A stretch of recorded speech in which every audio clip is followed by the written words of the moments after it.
Brought to you by Agilus Diagnostics.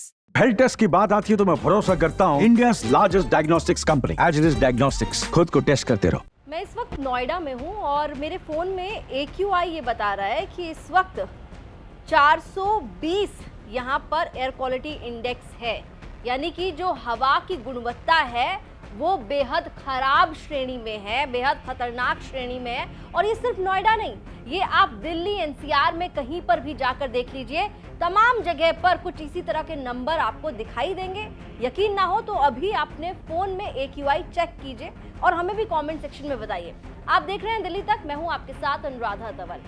Delhi NCR में सभी लोग प्रदूषण से ग्रसित हैं, परेशान हैं, हालत काफी ज्यादा खराब है और इस मामले पर जमकर सियासत भी हो रही है। और इसी बीच दिल्ली के पर्यावरण मंत्री गोपाल राय ने केंद्रीय पर्यावरण मंत्री भूपेंद्र यादव को पत्र लिखा है।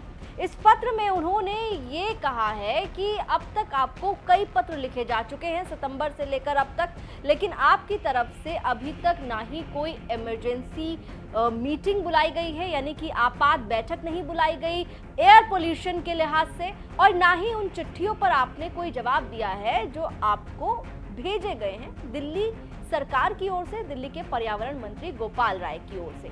अब जो पत्र लिखा है गोपाल राय ने, उसमें ये बात भी मेंशन की है कि दिल्ली में जो पोल्यूशन है, जो स्मोक की चादर नजर आ रही है, उससे निजात पाने के लिए जो IIT कानपुर का रिकमेंडेशन था वो ये था कि हमें क्लाउड सीडिंग आर्टिफिशियल रेन करानी होगी और इसके लिए ज़रूरी है कि आप यानी कि केंद्र सरकार उसके लिए परमिशन दे, अनुमति दे। इस बात को लेकर गोपाल राय की ओर से केंद्रीय पर्यावरण मंत्री भूपेंद्र यादव को पत्र लिखा गया है।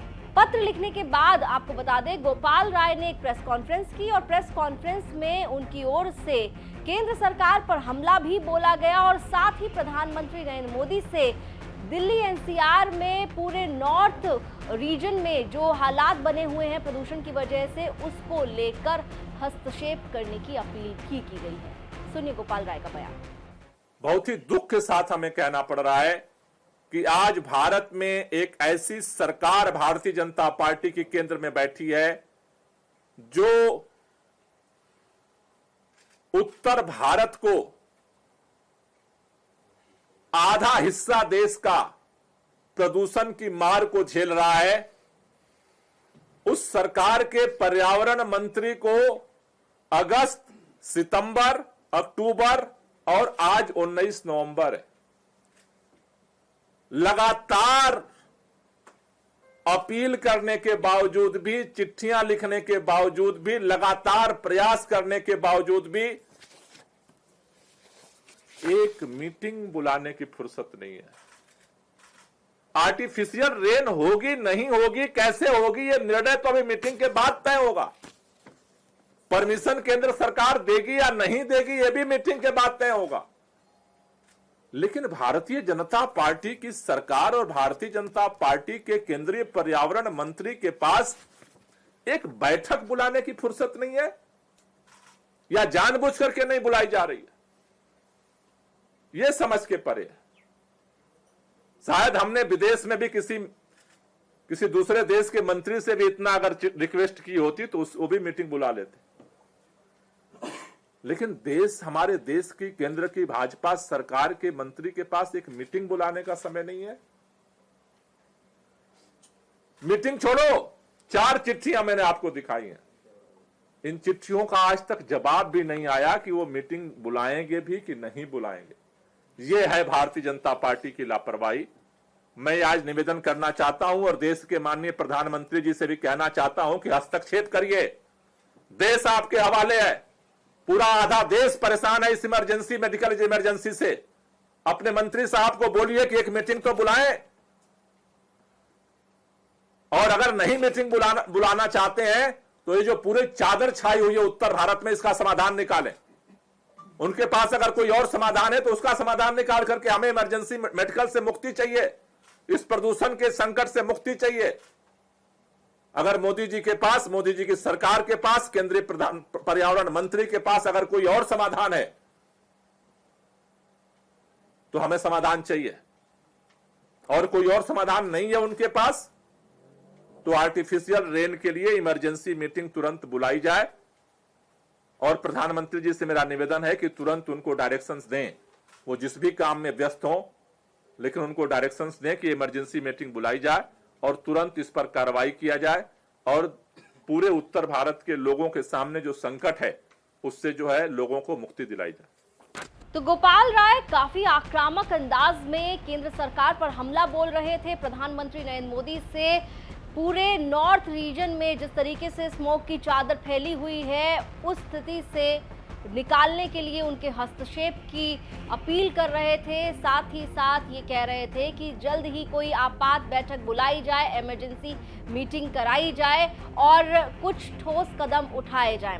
आपको बता दें, हाल ही में यूनियन हेल्थ सेक्रेटरी की ओर से भी तमाम स्टेट्स और यूटीज को ये रिकमेंडेशन की गई है कि आप अपने हेल्थ सिस्टम को स्ट्रेंथन करें। जो एयर पोल्यूशन की स्थिति हुई है उसको लेकर लोगों में अवेयरनेस भी फैलाएं। अब आपको ये बता दें कि दिल्ली की अगर बात की जाए तो लगातार जो एयर क्वालिटी इंडेक्स है वो हजार्डियस लेवल पर पहुंचा हुआ है। बेहद खतरनाक श्रेणी पर दिल्ली के लोग जो हैं वो एयर क्वालिटी इंडेक्स देख रहे हैं और सिर्फ देख नहीं रहे हैं, सहन कर रहे हैं। ये जो जहरीली हवा है वो उस जहरीली हवा में सांस लेने के लिए मजबूर है।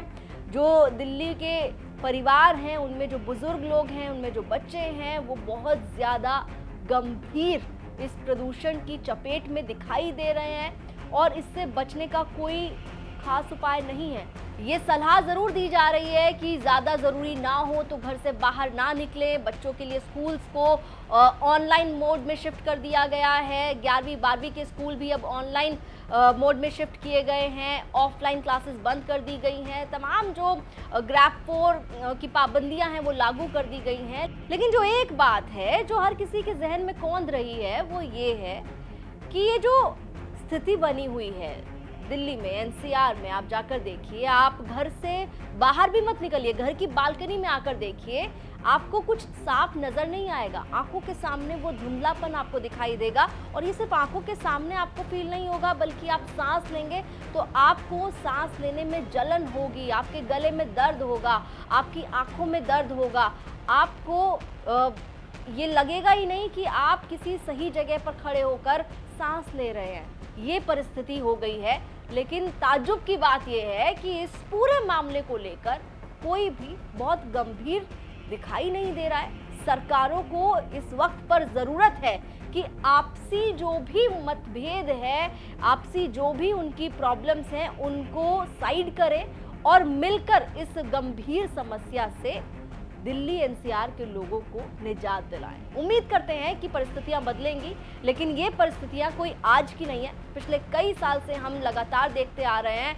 कहा जाता है कि पराली की वजह से ऐसा हो रहा है, कहा जाता है कि फलाने राज्य में इस तरह से पराली जलाई जा रही है, वहाँ का प्रदूषण यहाँ आ रहा है, इसलिए प्रॉब्लम हो रही है। लेकिन यहाँ पर एक दूसरे को ब्लेम गेम करने से बेटर ये है कि आप सोल्यूशन पर फोकस करें और उसी सोल्यूशन की राह दिल्ली एनसीआर के लोग देख रहे हैं।